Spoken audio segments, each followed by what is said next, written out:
नमस्कार बच्चों, कैसे हैं आप लोग। हिंदी की क्लास में आप सभी का स्वागत है। बच्चों, आपके बोर्ड एग्ज़ाम शुरू हो गए हैं। ठीक है, बहुत सारे मतलब एक दो एग्ज़ाम आपके हो भी चुके होंगे। तो बच्चों, आज का टॉपिक बहुत इम्पॉर्टेंट है, क्योंकि इस टॉपिक से परीक्षा में प्रश्न जो है वो बहुत ज़्यादा पूछे जाते हैं। मतलब ये कंफर्म है कि इससे संबंधित प्रश्न हमेशा पूछता है। 2, 3, इस कम से कम 5 क्वेश्चन जो हैं वो फिक्स रहते हैं इससे। या तो आपको पूछेगा मात्राएं, या मात्रा लगाने को पूछेगा, या मात्राएं दिया रहेगा और पूछेगा।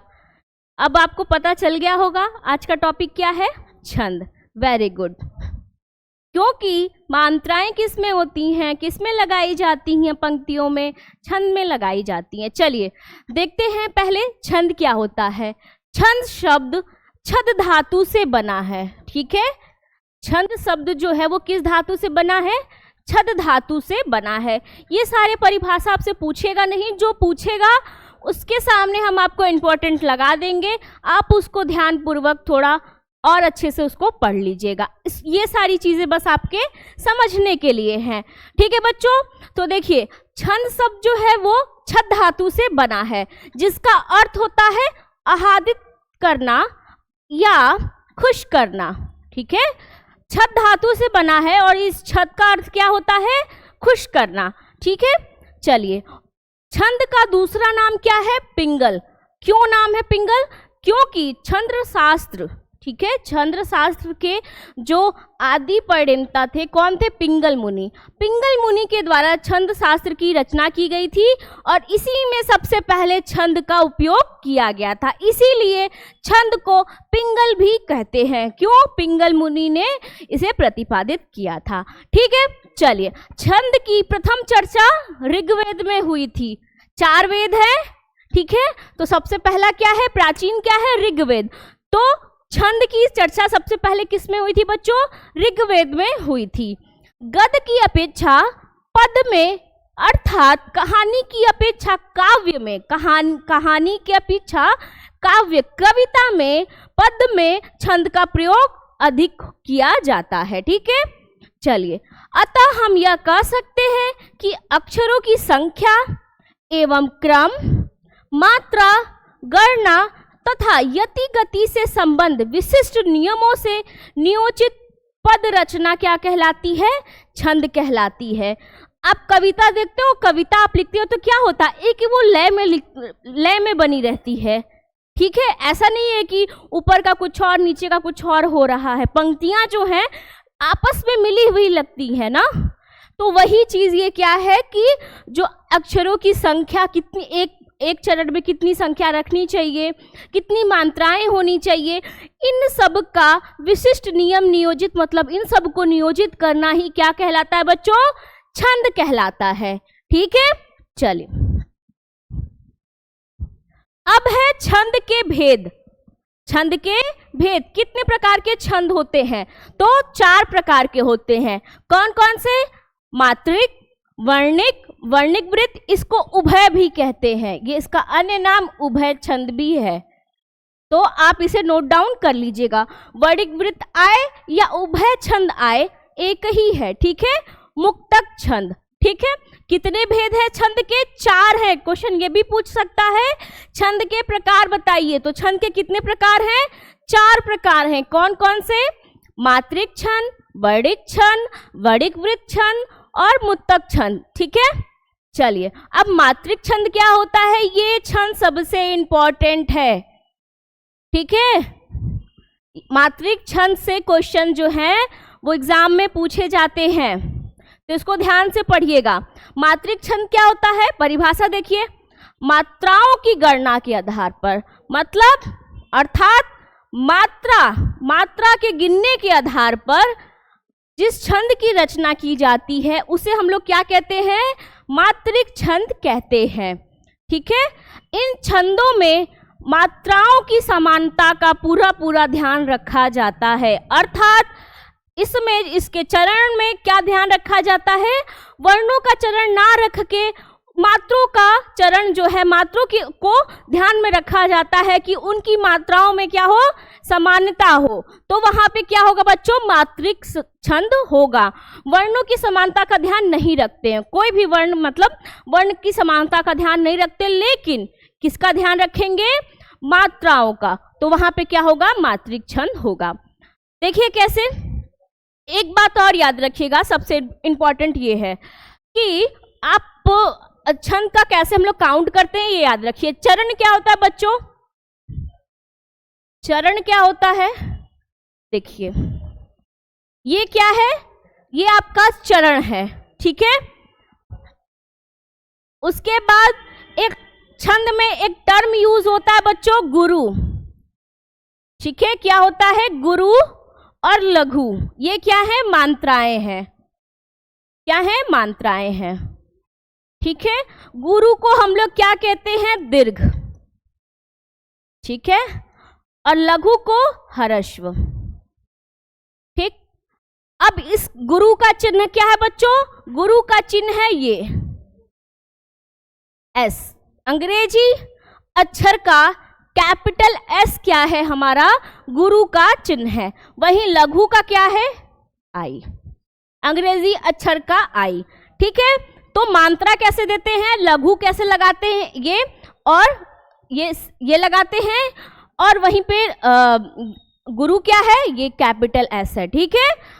तो अब बात आई कि कौन से वर्ण जो हैं वो गुरु होंगे, कौन से वर्ण पे लघु की मात्रा लगेगी। तो याद रखिए ह्रस्व, ह्रस्व में हम लोग का क्या आया था बच्चों, ह्रस्व में हम लोगों का आया था अ, ई, उ, ड़ी, ये वाला ड़ी, देखिए ये छोटी ड़ी है और ये ड़ी है, तो ये वाला ड़ी, ये क्या है, ये ह्रस्व में आएंगे और इससे संबंधित स्वर, इससे बने हुए स्वर, अर्थात जितने भी वर्ण हैं वो आ जाएंगे। ई की मात्रा, जैसे की पे क्या है, इसका क्या, इस पे क्या मात्रा लगेगी बच्चों।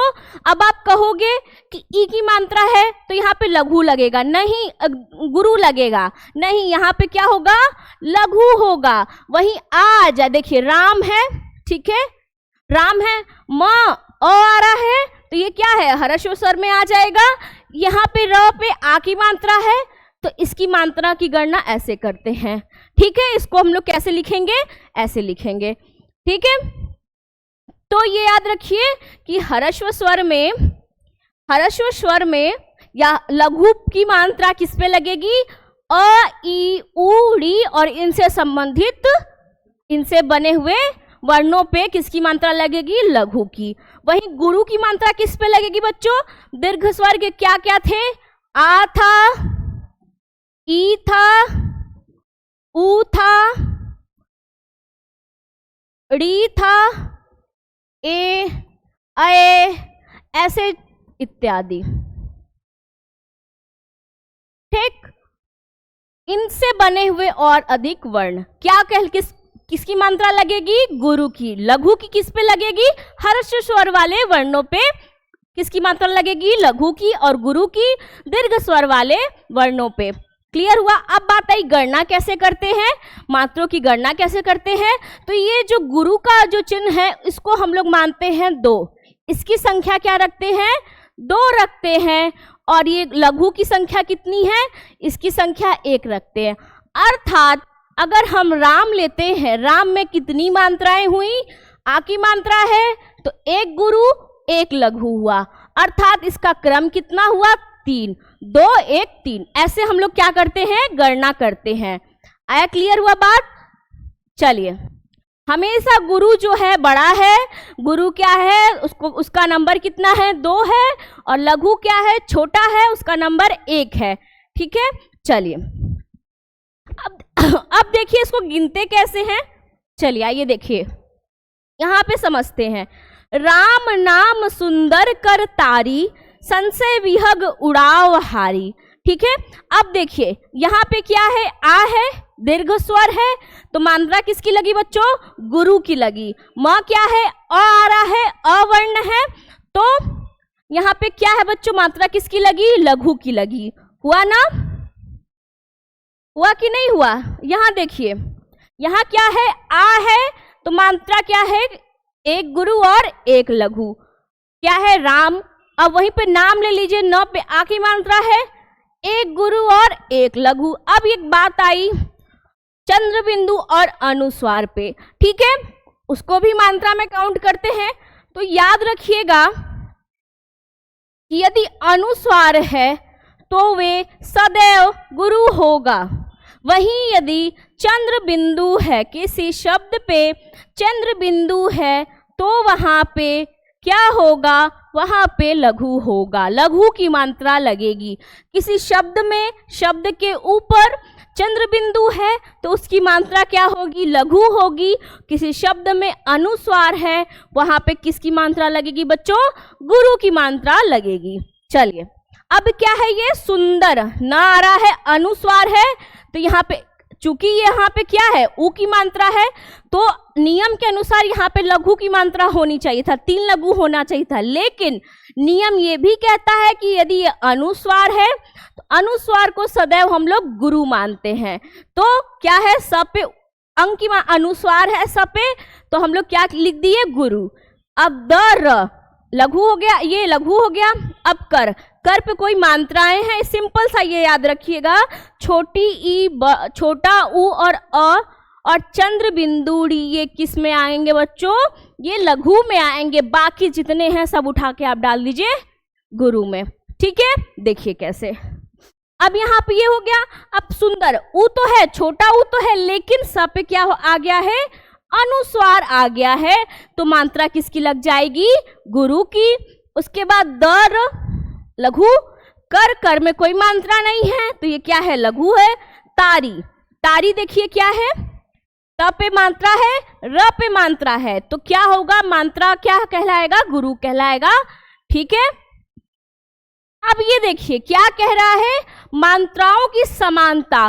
देखिए ये मात्रिक छंद जो है, इसकी परिभाषा यहाँ हो रही है कि क्लियर कि नहीं? क्या है? देखिए यहाँ पे गुरु है, यहाँ पे भी गुरु का चिन्ह है, ठीक है। किसी पंक्ति को देख के आप कैसे पहचानोगे कि कोई पंक्ति जो है वो मात्रिक छंद है?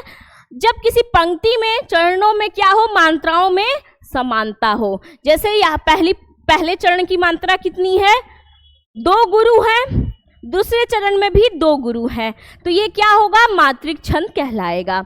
अब वैसे ही देखिए संशय, संशय अनुस्वार है, तो यहाँ पे क्या लग गया बच्चों? गुरु लग गया। फिर स है तो लघु, लघु विहग। अब ये देखिए यहाँ से आपका डाउट क्लियर हो जाएगा। आप कहोगे कि मैम आपने पढ़ाया था कि जितने भी मात्राएं हैं वे क्या कहलाती हैं? गुरु कहलाती हैं, लेकिन यहाँ पे तो गुरु की मात्राएं नहीं है, जबकि वह पे ई की मात्रा है। तो बच्चों वह पे किसकी मात्रा है? छोटी ई की मात्रा है, तो हमारी छोटी ई हमेशा लघु में आएगा, लघु की मात्रा लगेगी। क्लियर हुआ? चलिए जैसे देखिए यहाँ पे वह पे भी ई की मात्रा है और र पे भी ई की मात्रा है, लेकिन वह पे हमारा लघु का चिन्ह लगा है और र पे जो है वो गुरु का चिन्ह लगा है। ऐसा क्यों हुआ? क्योंकि वह पे छोटी ई है और र पे बड़ी ई है, ठीक है। तो विहग उड़ाव, अब ये देखिए आ की मात्रा है तो गुरु का चिन्ह लग गया, ठीक। उसके बाद हारी, बहुत इजी है। अब इसको काउंट कैसे करेंगे? इसको काउंट देखिए कैसे करते हैं। इसको काउंट करने का तरीका सबसे सिंपल है, देखिए कैसे। 1 2 3 4 5, 5 into 2 आप ऐसे कर लो। उसके बाद 1 2 3 4 5 6, यहाँ पे क्या आ जाएगा? 10 + 6 16। प्रत्येक चरण में 16 मात्राएं होती हैं, किसमें? मात्रिक छंद में। आ गया, 1 नंबर का क्वेश्चन बन गया। मात्रिक छंद में पूछ देता है कि प्रत्येक चरण में कितनी मात्राएं होती हैं, तो प्रत्येक चरण में 16 मात्राएं होती हैं। और ये 16 कैसे आया? मैंने निकाल दिया, ठीक है। अब आप कहोगे कि मैम दूसरे चरण में 16 आएगा? बिल्कुल आएगा, देखिए कैसे। अब आप काउंट करिए, एस जो हमारा गुरु है वो 2 है, लघु की संख्या कितनी है? 1 है। ये याद रखिएगा, गुरु की संख्या 2, लघु की संख्या 1 होती है। तो चलिए गिनते हैं, 2 2 4 2 6 2 8, 8 गुरु हैं, 9 10 11 12 13 14 15 16, आया 16। ये चरण 1 है, ये चरण 2 है। तो परिभाषा ये कहती है बच्चों कि मात्रिक छंद वे छंद होते हैं जिनमें मात्राओं में समानता होती है। नोट डाउन करिए फटाफट, मात्रिक छंद जो शॉर्ट में नोट है आपको याद रहेगा, लिखिए। मात्रिक छंद वे छंद होते हैं जिनमें मात्राओं में समानता होती है और प्रत्येक चरण में 16 मात्राएं होती हैं। ठीक है, वो क्या कहलाता है? मात्रिक छंद कहलाता है। अब चरणों की मात्रा की गणना कैसे की जाती है आपको बता दिए। ठीक है, मात्रा किस पे क्या लगता है वो बता दिए। चलिए अब आके देखते हैं मात्रिक छंद के प्रकार। मात्रिक छंद के प्रकार ये यहाँ पे ये नोट डाउन कर लीजिएगा, यहाँ लिखते हैं। ठीक है, अनुस्वार की मात्रा क्या होगा बच्चों? अनुस्वार की मात्रा गुरु होगा, वहीं चंद्र बिंदु। देखिए अनुस्वार और चंद्र बिंदु जो है वो दोनों अलग अलग होते हैं, पता है ना डिफरेंस आपको? हाँ, ये नहीं कि बिंदु लगा है तो वो चंद्र बिंदु है या बिंदु लगा है तो वो अनुस्वार है, नहीं। ठीक है, चलिए तो क्या है मात्रिक छंद के प्रकार। कितने भागों में मात्रिक छंद को बांटा गया? कितने प्रकार में बच्चों? 3। वे प्रकार कौन से हैं? सममात्रिक, दूसरा, 1 मिनट ये नोट डाउन अलग से कर लीजिएगा, बाकी तो मैंने करवाया ही है। मात्रिक छंद कितने प्रकार के होते हैं? 3। पहला सममात्रिक छंद, दूसरा अर्ध सममात्रिक, तीसरा विषम मात्रिक छंद होता है। ठीक है, विषम मात्रिक छंद। तो सबसे पहले हम लोग देखेंगे सममात्रिक छंद, ये बहुत ही इंपॉर्टेंट है। चलिए देखिए क्या होता है सममात्रिक छंद में। जिस छंद के चारों चरण मैंने क्या बताया था, जो पंक्ति में पहला लाइन दूसरा लाइन ये सब क्या कहलाएगा? चरण कहलाएगा। तो जिस छंद के चारों चरण में मात्राएं और वर्णों की संख्या बराबर हो, अर्थात अब आते हैं हम लोग पंक्ति में, देखते हैं जैसे ये क्या है। अब आप देखिए इसमें क्या है कि इसमें जो मात्राएं होंगी जितनी उतनी इस पंक्ति में, इस लाइन में भी होगी, इस चरण में भी होंगी। इसको हम लोग क्या कहते हैं? चरण कहते हैं बच्चों। ठीक है, चरण या पद कहते हैं। तो जितनी मात्राएं इसमें होंगी उतनी मात्राएं इसमें भी होंगी, उतनी ही इस पद में होंगी और उतनी ही इस, मतलब कि चारों पदों में जो संख्या है और जो मात्राएं हैं वो क्या है? समान होंगी। अब चलिए देखिए कैसे। 1 2 3 4 5 6, 1 2 3 4 5, इसमें भी देखिए जुड़ा हुआ है। ऐसे आप अगर इनको गिनोगे तो क्या होगा? इनमें भी वर्ण जो है वो समान होंगे, इनमें में इसमें भी। अब चलिए हम आपको मात्रा जो है वो काउंट करके दिखाएंगे कि कैसे प्रत्येक चरण की जो मात्राएं हैं वो समान है। पहले हम लोग चौपाई का वो देख लेते हैं, क्या है उसकी परिभाषा। तो क्या है सममात्रिक छंद में? क्या है, इसमें 4 चरण होते हैं और मात्राओं में तो समानता होती ही होती है और वर्णों की संख्या भी क्या होती है? बराबर होती है। वे क्या कहलाते हैं? सममात्रिक छंद कहलाते हैं। जैसे चौपाई, क्वेश्चन में पूछ देगा कि चौपाई जो है, चौपाई वो क्या है? सममात्रिक, विषम मात्रिक या अर्ध सममात्रिक? तो चौपाई क्या है? सममात्रिक छंद कहलाता है। ठीक है, तो परिभाषा क्या है चौपाई की? चौपाई में 4 चरण होते हैं, प्रत्येक चरण में 16 मात्राएं होती हैं। ठीक है, 4 चरण होते हैं चौपाई में। प्रत्येक चरण में 16 मात्राएं, 16 मात्राएं होती हैं। ठीक है, चरण के अंत में लघु ह्रस्व वर्ण नहीं आता है। ठीक है, चरण के अंत में गुरु या लघु वर्ण जो है वो साथ साथ नहीं आते हैं। ठीक है, और अंतिम अक्षर समान होता है, अर्थात पहली चरण में अगर लघु की मात्रा है तो द्वितीय चरण में भी लघु की मात्रा होगी। ठीक है, अगर पहले चरण में गुरु की मात्रा है तो दूसरे में भी गुरु की मात्रा होगी। वो वहां पे क्या कहलाएगा बच्चों? चौपाई कहलाएगा। एक उदाहरण देख लीजिए, क्या है? तो ये क्या है? ये काव्य रचना है। एक बात याद रखिएगा, जो हमारा आदि काव्य श्री रामचरितमानस जो है तुलसीदास जी द्वारा जो लिखित है, वो बच्चों वो ग्रंथ क्या है? वो उस ग्रंथ में चौपाई, दोहा और रोला सोरठा के भर के एग्जाम्पल हैं। ठीक है, उसमें किस छंद का प्रयोग हुआ है? कविता ही है, काव्य ही है, तो उसकी रचना किस छंद में की गई है? चौपाई, दोहा, उसमें भर के आपके उदाहरण मिलेंगे। तो ये जो पंक्ति है ये किससे ली गई है? रामचरितमानस से, जो कि श्री तुलसीदास जी द्वारा लिखित है। चलिए देखिए कैसे। गुरु पद रज मृदु मंजुल अंजन, नयन अभिय दृग दोष विभंजन, तही करी विमल विवेक विलोचन, बनरऊ राम चरित भव मोचन। ये देखिए, ये जो अवधि में है ना उनकी, तो अवधि में विमल नहीं होगा बच्चों। हम लोग अवधि में व को ब पढ़ते हैं, विमल पढ़ते हैं। ठीक है, ये आपके ऐसे पूछेगा नहीं, बस आपको एक जनरल नॉलेज के लिए आपको पता होना चाहिए।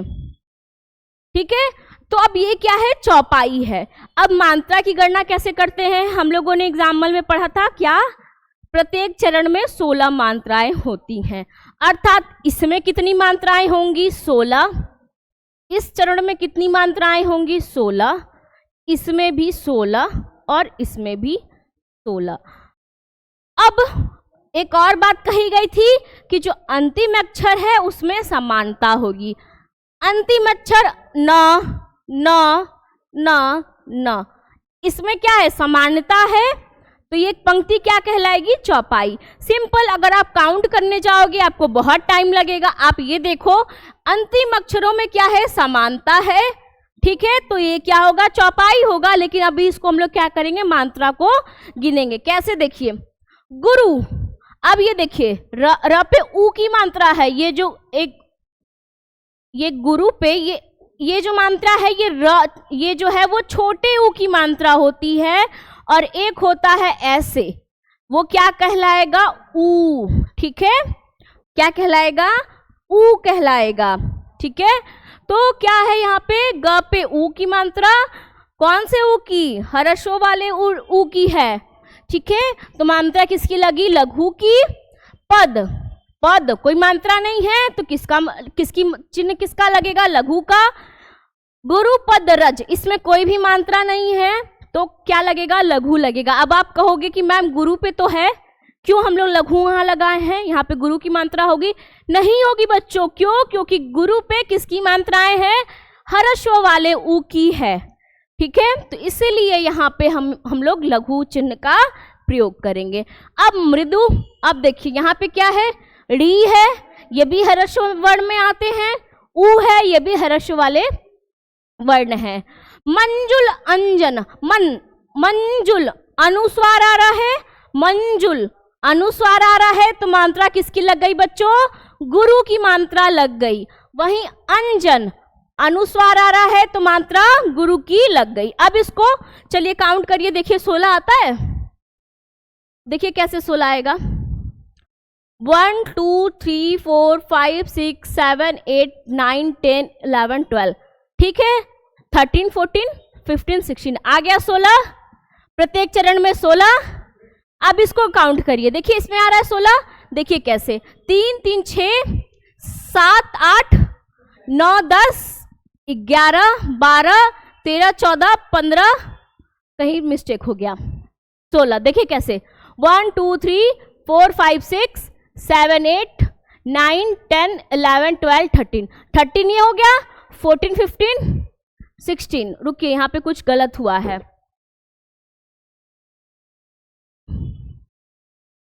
नहीं ठीक है बच्चों, ये क्या है, 16 हो गया।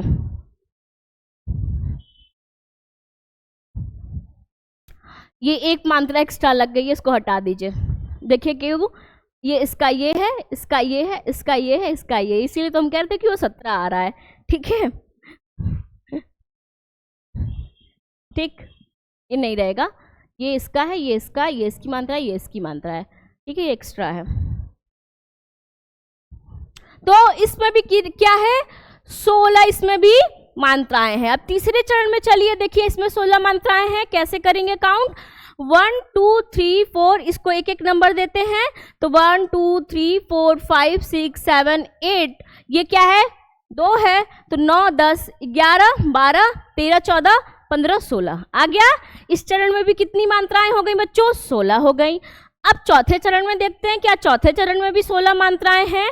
देखिए 1, 2, 3, 4, 5, 6, 7, 8, 9, 10, 11, 12, 13, 14, 15, 16, यानी चारों चरण में 16 मात्राएं हैं।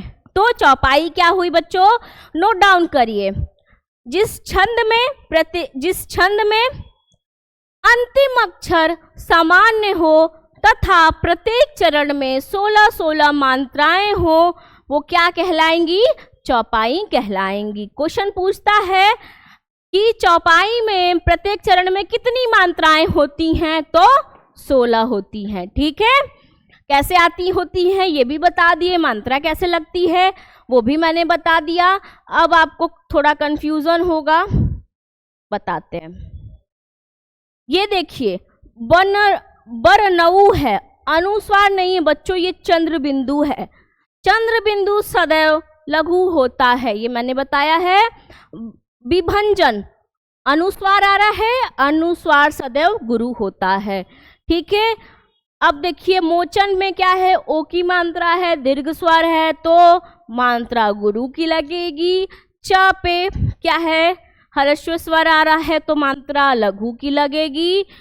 वहीं पे राम आ रहा है, आ की मात्रा है, तो मात्रा किसकी लगेगी, गुरु की लगेगी। म पे अ ह्रस्व स्वर आ रहा है, तो लघु की लगेगी। पता चला कैसे करते हैं।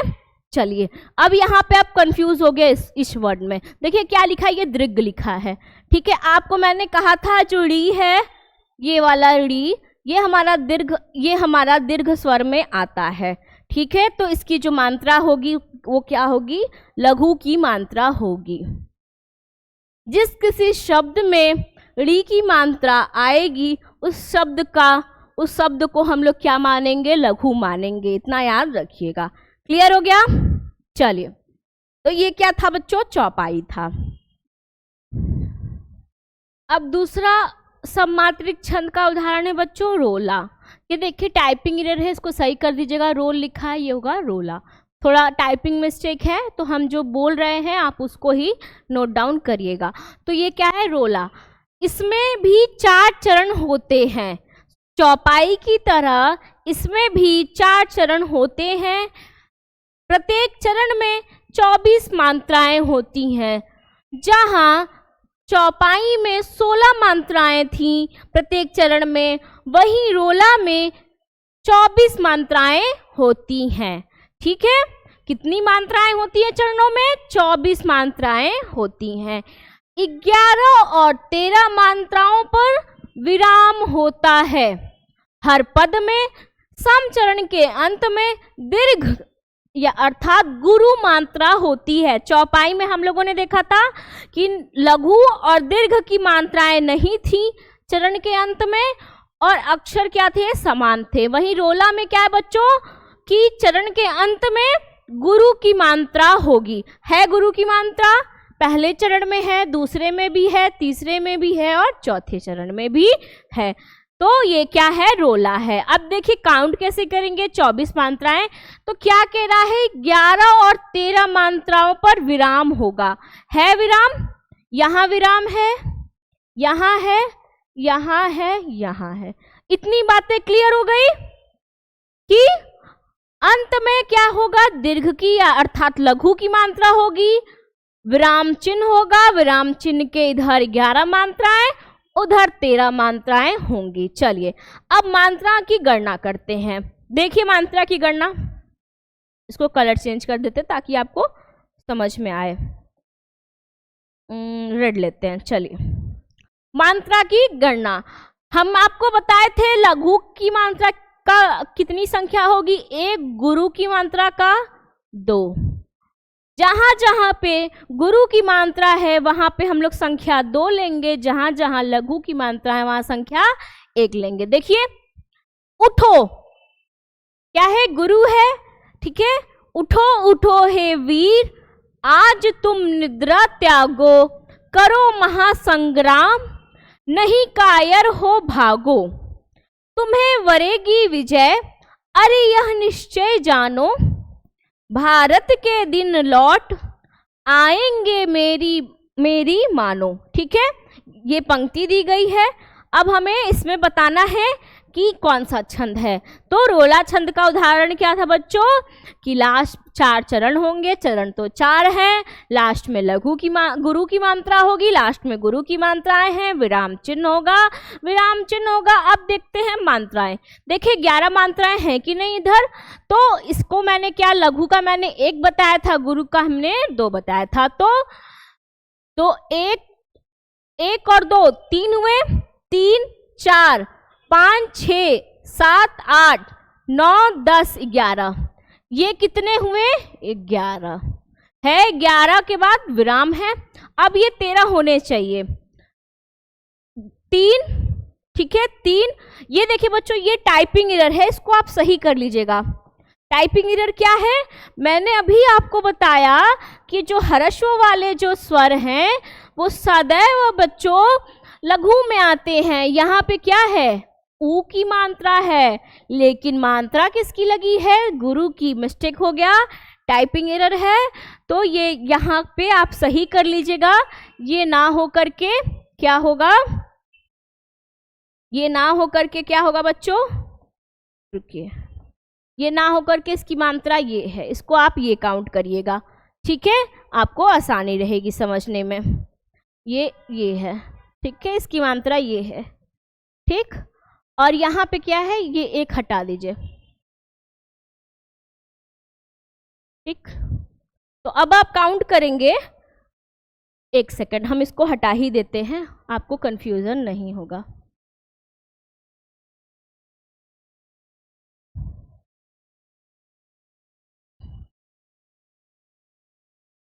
ठीक, चलिए देखिए क्या है, यहाँ पे तो 11 हो गया, अब यहाँ पे 13 आना चाहिए। क्यों, क्योंकि परिभाषाएं रोला छंद की कहती है। आज 2 3 4 5 6 7 8 9 10 11 12 13 हो गई, हुआ कि नहीं हुआ, 13।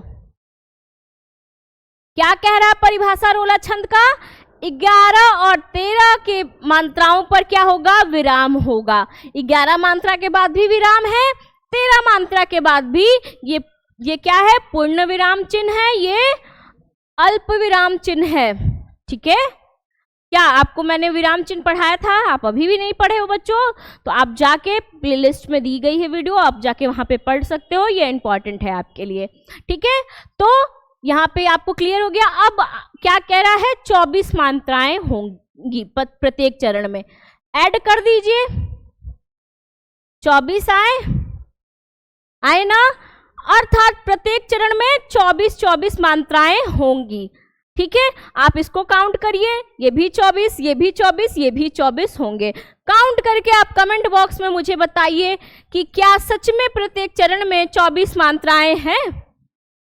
क्या सच में प्रत्येक चरण में 24 मात्राएं हैं, आप कमेंट बॉक्स में मुझे बताइए। ठीक है, बहुत ही आसान है, सबसे आसान छंद है, जिनके मैथ्स अच्छे होंगे वो तो तुरंत कर लेंगे।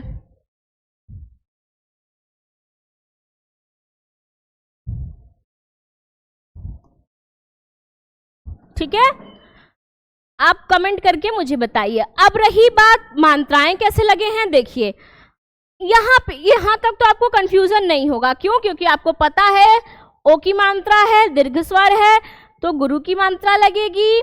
ठीक है, अब यहाँ पे देखिए, यहाँ पे मैंने क्यों गलत किया था बच्चों, ये हर्षव है तो इसलिए यहाँ पे हर्षव पे हमेशा लघु की मात्रा लगी होती है। ठीक है, वहीं अब यहाँ देखिए न पे किसकी मात्रा लगी है, न पे तो हर्षव वाले स्वर की मात्रा लगी है, लेकिन जो ऊपर जो मात्रा है वो किसकी है, गुरु की है। अब आप कहोगे कि मैम ये कैसे हो गया, ये कैसे हो गया? तो बच्चों मैंने आपको बताया था, नहीं सॉरी मैंने आपको नहीं बताया है, अब बताते हैं। ये क्या है, निद्रा, आधा र है, तो ये जो आधा र है निद्रा, हम लोग निद्रा लिखते हैं, निद्रा, तो ये जो र है इसका इस पे प्रभाव डालेगा। ठीक है, अगर कोई शब्द है उसके पीछे आधा कोई अक्षर है तो उसका प्रभाव किस पे पड़ेगा, उसके आगे वाले पे, ना कि पीछे वाले पे। तो यहाँ पे जो र है उसका प्रभाव किस पे पड़ेगा बच्चों, न पे पड़ेगा। तो क्या हो गया, दो वर्ण हो गए, दो स्वर हो गए, तो मात्रा हमारी गुरु की लगेगी। द पे आ की मात्रा है तो द पे आ की मात्रा है तो ये हमारा क्या हो गया, गुरु तो होगा ही। ठीक है, अब देखिए यहाँ पे क्या है, आधा त, उसको काउंट ही नहीं करते हैं, या पे है मात्रा तो हमारा तो गुरु लग गया, हो गया क्लियर। चलिए अब यहाँ पे भी देखिए, ये तो आपको क्लियर है, अंक की मात्रा, संग्राम है, कायर। अब ये देखिए निश्चय, यहाँ आपको क्लियर होगा ये क्या है, निश्चय कैसे लिखा जाता है बच्चों, निश्चय ऐसे लिखा जाता है ना, ठीक है, निश्चय। तो ये जो स है, ये जो स है, ठीक है, उसका प्रभाव किस पे पड़ेगा, इस श का प्रभाव किस पे पड़ेगा बच्चों, इस श का प्रभाव पड़ेगा आपका न पे। तो न पे किसकी मात्रा होगी बच्चों, न पे होगी मात्रा गुरु की, है गुरु की मात्रा। न पे किसकी मात्रा बच्चों, न पे है गुरु की मात्रा। ठीक, न पे गुरु की मात्रा है। अब श और च, स और च, ठीक, तो इस पे क्या हो गया, हमारा लघु की मात्रा लगेगी।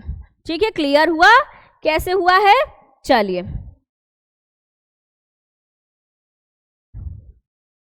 चलिए क्लियर हो गया। चलिए अब आप इसको भी काउंट करोगे तो यहां तक क्या आएगा, यहां तक आपका 11 मात्राएं, यहां तक आपका 13 मात्राएं होंगी। काउंट करके देख लीजिए आप कैसे काउंट करेंगे। ये 2 में आता है गुरु, तो आप एक साथ इनको काउंट कर लीजिए, 1 2 3 4, 4 इंटू 2 8 आएगा। ठीक है, 9 10 11 आ गया। इसको काउंट करेंगे तो 13 आएगा। आप कमेंट बॉक्स में करके मुझे बताइए, ठीक है। चलिए आपके कमेंट का हमें इंतजार रहेगा कि आपने ये 2 चरण जो हैं इसे किए कि नहीं किए, और देखिएगा इन दोनों को जोड़ के कि 24 मात्राएं आ रही हैं कि नहीं। चलिए अब नेक्स्ट क्या है बच्चों, गीतिका। देखिए ये बस आपके जानने के लिए है, जो बहुत इंपॉर्टेंट है उसको मैंने डिटेल में पढ़ाया है, ठीक है। क्या है, गीतिका किसका है, सममात्रिक छंद के 4 उदाहरण हैं। कौन कौन से, चौपाई, रोला, गीतिका और हरि गीतिका। कितने हैं, 4 हैं। सममात्रिक छंद क्या है बच्चों, 4 है। कौन कौन से, सममात्रिक छंद। सममात्रिक छंद क्या क्या है बच्चों, पहला चौपाई, ठीक है, चौपाई है, रोला है, गीतिका है, गीतिका है, और चौथा क्या है, हरि गीतिका है, हरि गीतिका। एग्जाम में पूछ दे सममात्रिक छंद कितने हैं, 4 हैं। कौन कौन से, चौपाई, रोला, गीतिका और हरि गीतिका, ठीक है। तो सबसे इंपॉर्टेंट क्या है बच्चों, चौपाई है, रोला है, जो मैंने आपको पढ़ा दिया है। ये पूछते हैं एग्जाम में, इनकी मात्राएं पूछती हैं। ये सब आपको समझने के लिए आपके लेवल का भी नहीं है। तो बच्चों गीतिका क्या है, गीतिका क्या है, इसमें भी 4 चरण होते हैं। एक बात याद रखिएगा, जो मात्रिक छंद होते हैं उसमें 4 चरण होते हैं, तो इसमें भी 4 चरण होते हैं। प्रत्येक चरण में 26 मात्राएं होती हैं। कितनी मात्राएं? 26 मात्राएं होती हैं। और हरि गीतिका में कितनी होती हैं? 28 मात्राएं होती हैं। इसमें भी 4 चरण होते हैं। तो चौपाई में कितनी मात्राएं हैं? चौपाई में 16 मात्राएं होती हैं, रोला में 24, गीतिका में 26, हरि गीतिका में 28 मात्राएं होती हैं। यही आप नोट डाउन कर लीजिए। चलिए, ये तो बात रही सममात्रिक छंद की। अब अर्ध सममात्रिक छंद क्या होता है? परिभाषा देखिए, जिस छंद के प्रथम और तृतीय, ठीक है, प्रथम और तृतीय तथा द्वितीय और चतुर्थ चरण में की मात्राओं अथवा वर्णों की संख्या क्या हो? बराबर हो। जैसे जैसे जैसे क्या? ये देखिए, ये क्या है आपका? प्रथम है, ये द्वितीय है, ये तृतीय है और ये चतुर्थ है। तो जो पहला है वो तीसरे के बराबर होगा, जो दूसरा है वो चौथे के बराबर होगा। देखिए कैसे,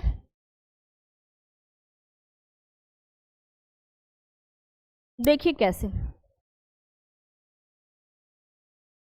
इतना क्लियर हुआ कि अर्ध सममात्रिक छंद क्या होता है? जिसमें पहला और तीसरे चरण की संख्या बराबर हो, उनके वर्ण बराबर हो, और दूसरे चौथे चरण की क्या है? आपस में बराबरी हो। देखिए, उसको क्या कहेंगे? अर्ध सममात्रिक छंद कहेंगे। इसके अंतर्गत क्या आएगा? दोहा। अर्ध सममात्रिक छंद का उदाहरण क्या है? दोहा। याद रखिएगा, एग्जाम में पूछेगा कि दोहा क्या है, मात्रिक छंद है या अर्ध सममात्रिक है? तो आप क्या लगाओगे? दोहा क्या है बच्चों? अर्ध सममात्रिक छंद है। ठीक है, इसमें क्या है? इसमें 4 चरण होते हैं।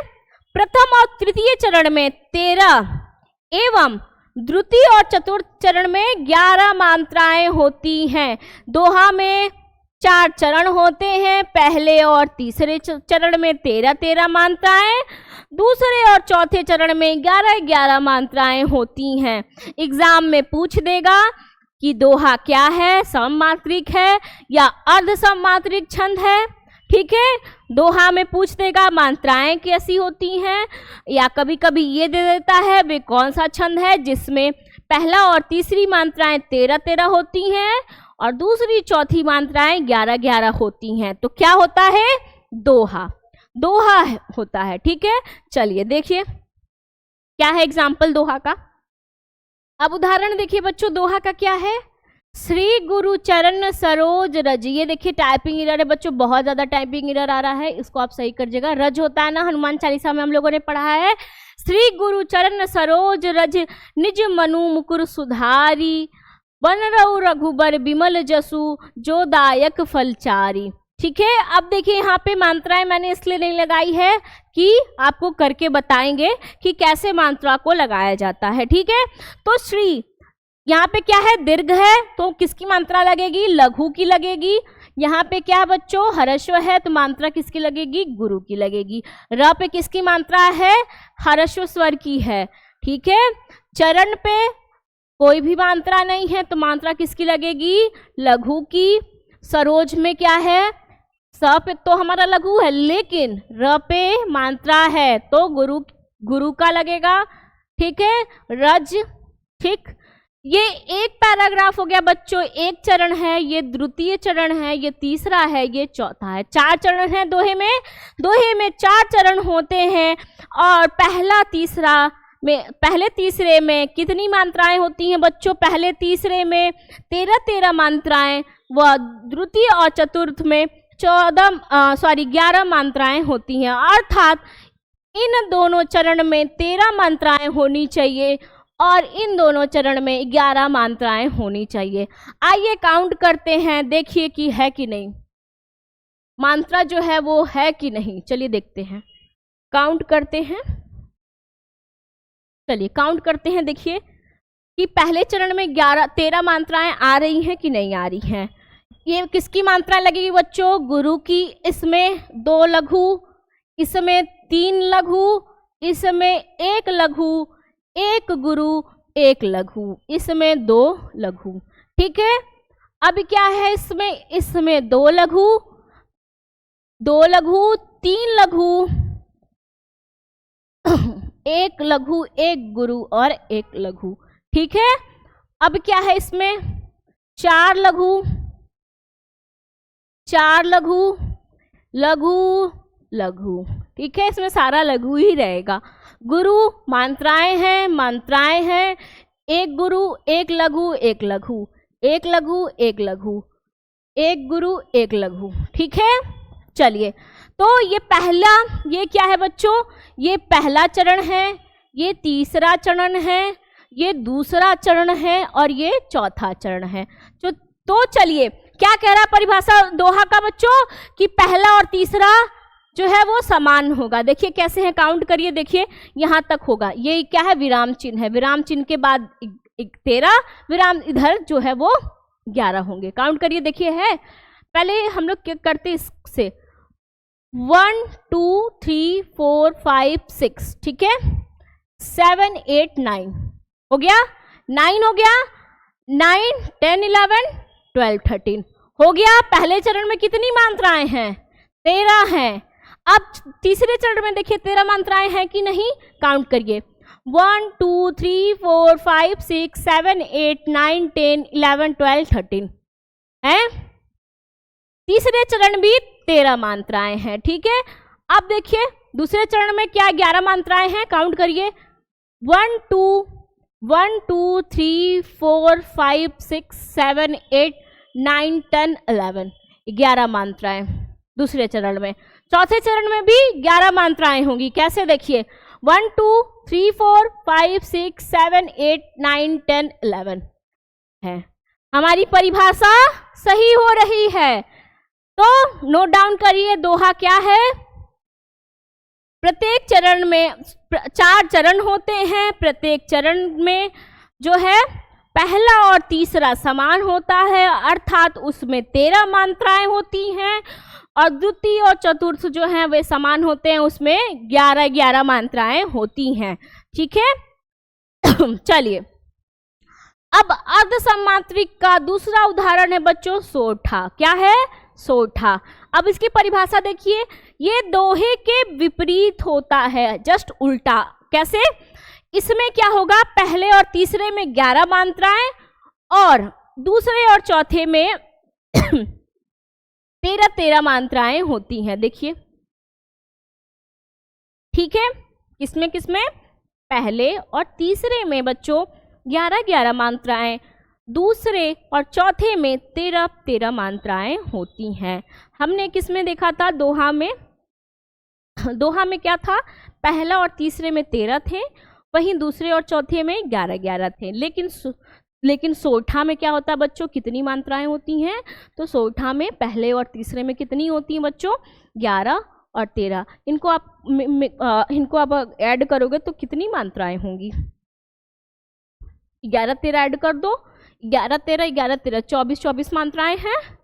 ठीक है, चलिए, तो ये क्या है, सोठा है, किसका उल्टा होता है, दोहा का। परिभाषा में भी कभी आप बोर्ड एग्जाम चल रहा है तो बोर्ड एग्जाम में जो यूपी बोर्ड वाले, सीबीएसई बोर्ड वाले, कोई भी बच्चे जिनके हिंदी ऑप्शन है उसमें कभी कभी पूछता है एग्जाम्पल में सोठा क्या है, तो आप ये लिख सकते हो, या दोहे का विपरीत होता है, अर्थात इसके पहले और तीसरे में 11 मात्राएं, दूसरे और चौथे में 13 मात्राएं होती हैं। अब मात्राएं कैसे लगेंगी देखिए,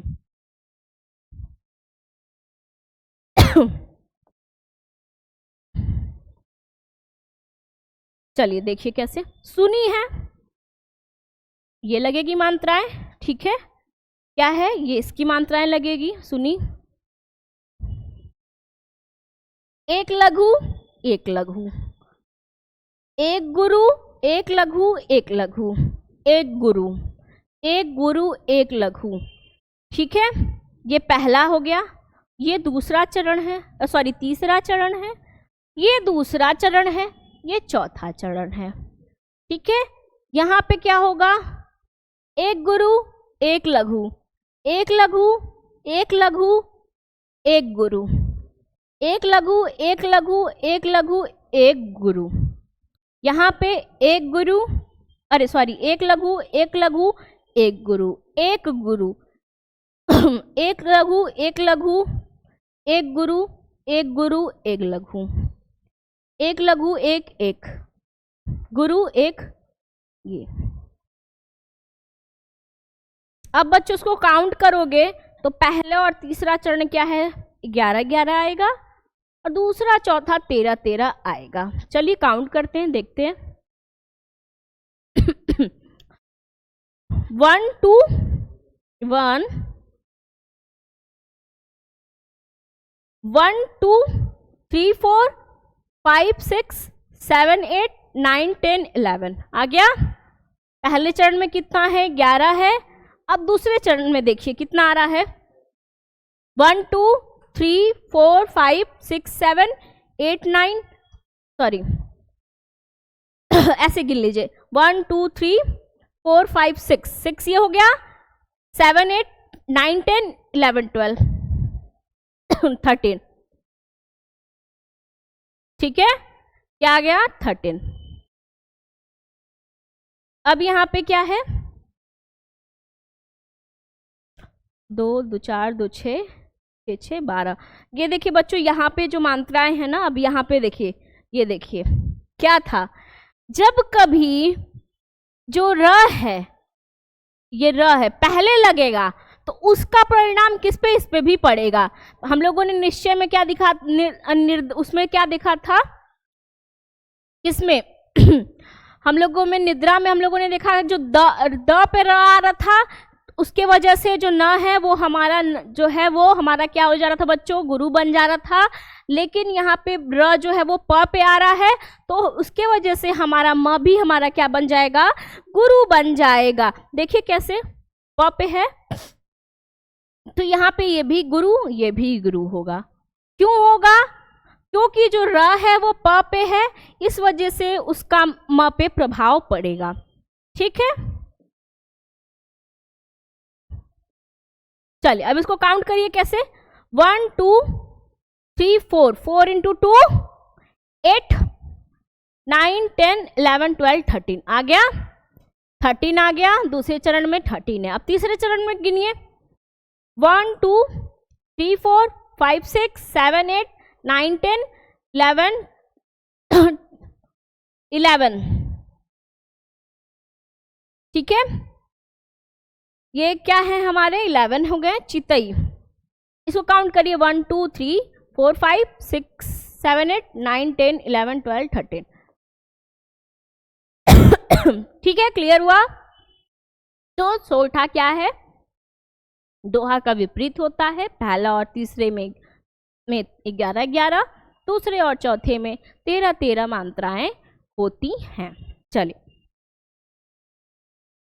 बैरवे क्या होता है बच्चों, इसके प्रथम और तृतीय चरण में 12 क्या है, पहले और तृतीय चरण में 12 मात्राएं व द्वितीय और चतुर्थ चरण में 7 मात्राएं होती हैं। अर्थात इसमें क्या है, इसमें 12 मात्राएं, इसमें 7 मात्राएं होंगी, इसमें 12 इसमें 7।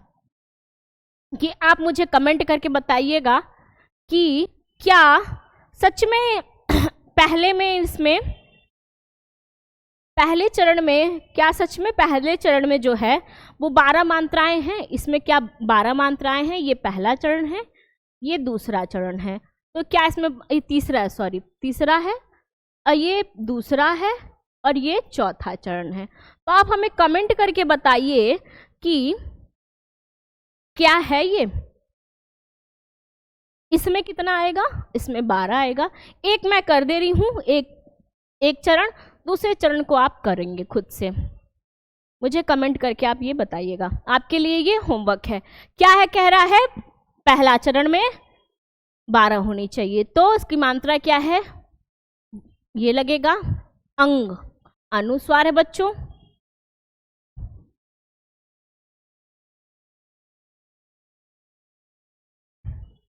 देखिए क्या कह रहा है, 12 है, 1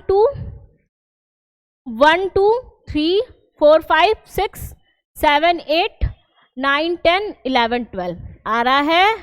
पहले चरण में 12 आ रहा है, अब देखिए दूसरे चरण में क्या कह रहा है 7, इसको करेंगे हम लोग ऐसे,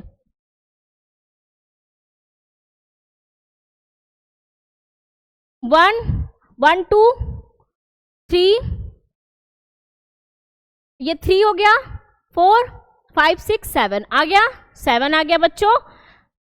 अब आप तीसरे चरण को भी करोगे तो उसमें 12 आएगा, चौथे चरण को भी करोगे तो 7 आएगा। तो ये क्या है 12वें। एक नोट है बच्चों, ये कर लीजिएगा कि जो अर्ध सममात्रिक छंद होता है, अर्ध सममात्रिक छंद क्या होता है, नोट डाउन करिए। अर्ध सममात्रिक, अर्ध सममात्रिक के प्रकार क्या है, दोहा है, दोहा, सोरठा और बरवे। ठीक है, अर्ध सममात्रिक में 3 है, दोहा, सोरठा, बरवे। ठीक है, इनमें क्या है, इन तीनों में क्या होता है, 4 चरण व 2 पंक्तियों में लिखे होते हैं। 2 पंक्ति है, दोहा में भी हमने देखा 2 पंक्ति थी, 4 चरण थे, 2 पंक्ति थी, सोरठा में भी थी। तो ये रहा बच्चों हमारा अर्ध सममात्रिक छंद। अब चलते हैं विषम मात्रिक छंद। क्या होता है बच्चों, जिस छंद में 4 से अधिक 6 चरण हो। यहाँ पे हम लोगों ने अभी तक 4 चरण देखा था, 4 से कितने हो, 6 चरण हो तथा प्रत्येक चरण में अलग अलग मात्राएं हो। सममात्रिक में हम लोगों ने क्या देखा था बच्चों, सममात्रिक में हम लोगों ने देखा था कि चारों चरण में सेम मात्राएं थी। अर्ध सममात्रिक में आधे आधे में समानताएं थी, लेकिन विषम मात्रिक में क्या है, इसमें कोई समानता नहीं है। बस आपको ये समझना है, सममात्रिक जिसमें सबके चारों चरण जो है वो समान हो, अर्ध सममात्रिक जिसके आधे आधे चरण में समानता हो, विषम मात्रिक जिसके प्रत्येक चरण जो है वो अलग अलग मात्राएं होती हैं, उन्हें हम लोग क्या कहेंगे, विषम मात्रिक छंद कहेंगे। विषम मात्रिक छंद में पहला क्या है, कुंडलिया। आपसे बहुत डिटेल में नहीं पूछेगा, बस आपसे ये पूछेगा कि उसमें कितने चरण होते हैं और मात्राएं कितनी होती है। तो कुंडलिया जो है वो हमारा विषम मात्रिक छंद है। इसमें 6 चरण होते हैं, 24 मात्राएं होती हैं। प्रारंभ में एक दोहा होता है, बाद में रोला। ठीक है, जोड़ने से क्या बन जाता है, कुंडलिया बन जाता है। क्वेश्चन में पूछता है प्रारंभ में एक दोहा और बाद में रोला मिलके क्या बनता है, तो कुंडलिया बनता है। ये याद रखना है बस आपको। उसके बाद छपय। कुंडलिया और छपय क्या है बच्चों, विषम मात्रिक छंद के उदाहरण है। इसमें क्या है, इसमें भी 6 चरण होते हैं।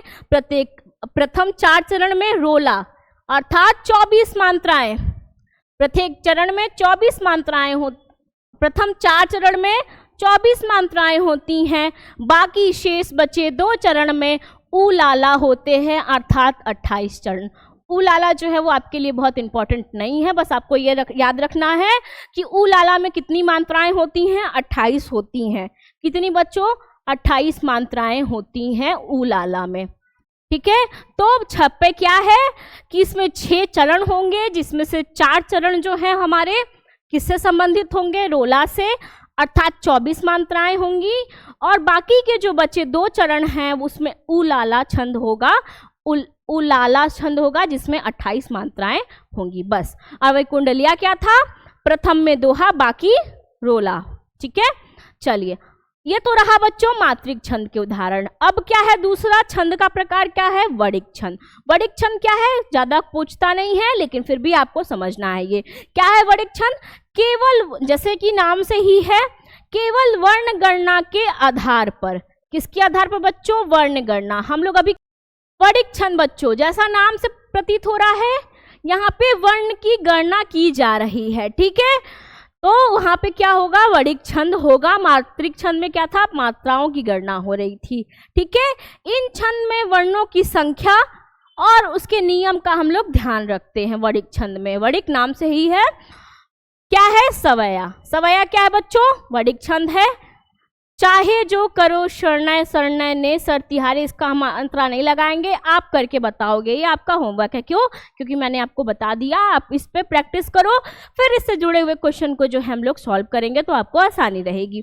फिर तीसरा क्या है छंद का, वडिक वृत्त। ठीक है, इसको क्या कहते हैं, गणों में वर्णों का बंधा होना प्रमुख लक्षण है। ठीक है, इसे हम लोग क्या कहते हैं, उभय छंद भी कहते हैं। किसको, वर्णिक वृत्त को। इन छंद में मात्रा और वर्ण दोनों की समानता बनी रहती है। क्या होता है कि वर्णिक वृत्त या उभय छंद क्या होता है बच्चों, इसमें मात्रा और वर्ण दोनों की समानता बनी रहती है। ठीक है, बस ज्यादा कुछ नहीं समझना है। इसका एक उदाहरण है मालिनी छंद। क्या है, देखिए क्या कहा है, वर्णों और अक्षर, ये है ई। ठीक है, देखिए कैसे इसको पढ़ते हैं बच्चों। पल पल जिसके मैं पथ को देखती थी, निसी दिन जिसके ही ध्यान में थी बिताती। ये थी यहाँ नहीं होगा, ये है। ठीक है, तो क्या है, अक्षरों में समानता है तो क्या है बच्चों, ये वर्णों में समानता है तो क्या है, वर्णिक छंद है ये। अब मुक्तक छंद, चौथा छंद का प्रकार क्या है, मुक्तक छंद है। देखिए परिभाषा क्या है, चरणों की अनियमितता, असमान स्वच्छंद गति और भावानुकूल यति विधान ही मुक्तक छंद है। मतलब जरूरी नहीं है कि जो चरण है वो समान हो, स्वच्छंद है वो अपने मतलब उनके मात्राओं में भी क्या हो, असामान्यता हो, मतलब मुक्त हो। मुक्तक क्या होता है, खुला हुआ, स्वतंत्र। ठीक है, तो वो क्या कहलाएगा, मुक्तक छंद कहलाएगा। इसे हम लोग क्या कहते हैं बच्चों, रबड़ या केचुआ छंद भी कहते हैं। रबड़ क्या है, खींच दो चाहे जिधर से भी, केचुआ क्या ऐसे टेढ़े मेढ़े, तो ये क्या कहलाएगा बच्चों, ऐसे छंद जो टेढ़े मेढ़े तरीके से लिखे हो, एक सीक्वेंस में ना लिखे हो, वो क्या कहलाएगा बच्चों, मुक्तक छंद कहलाएगा। पंडित सूर्यकांत त्रिपाठी निराला, जो कवि हैं कौन, सूर्यकांत त्रिपाठी निराला जी, उनके से लेके नई कविता तक, अर्थात जो अभी की कविताएं हैं वो किस छंद में लिखी जाती हैं बच्चों, मुक्तक छंद में लिखी जाती हैं। हिंदी कविता में इसका अत्यधिक प्रयोग होता है। आधुनिक कविता इसी मुक्तक छंद में लिखी जाती हैं। अभी जो कविताएं लिखी जा रही हैं उनका क्या है, मुक्तक छंद में है। ये निराला जी जो हैं वो आधुनिक काल के कवि थे, उनसे लेके अभी तक किसका जो कविताएं हैं उसमें किस छंद का प्रयोग हो रहा है, मुक्तक छंद का है। देखिए जैसे उदाहरण, वह तोड़ती पत्थर देखा मैंने उसे इलाहाबाद में पथ पर, क्या हो रहा है, समानता है, कुछ नहीं है, चरणों में अनियमितता है, सारा चीज है केचुआ की तरह है। ठीक है, तो ये क्या है, मुक्तक छंद है। क्वेश्चन इसे पूछ सकता है कि वर्तमान समय में, आधुनिक समय में जो हिंदी साहित्य में जो कविताएं हैं उनमें किस छंद का प्रयोग हो रहा है, तो बच्चों किस छंद का, मुक्तक छंद का। ठीक है बच्चों, तो ये रही हमारी छंद खत्म यहाँ पे। अब कल से जो है वो आपकी क्लासेस जो है ये बहुत इंपॉर्टेंट क्लास है, इसको आप अच्छे से पढ़िएगा। उसके बाद कल से हम लोग विलोम पर्यायवाची ये सब चीज़ें देखेंगे, जो छोटे छोटे टॉपिक हैं उनको हम लोग समझेंगे। ठीक है, तो चलिए फिर अपना ध्यान रखिएगा, मस्त रहिएगा। जो ना समझ में आया उसे कमेंट करिएगा, जो मैंने आपको होमवर्क दिया है उसको भी आप कमेंट करके पूछ सकते हैं या बता सकते हैं। ठीक है बच्चों, चलिए तो मिलते हैं नेक्स्ट क्लास में, तब तक के लिए शुक्रिया, अपना ध्यान रखिए, मस्त रहिए।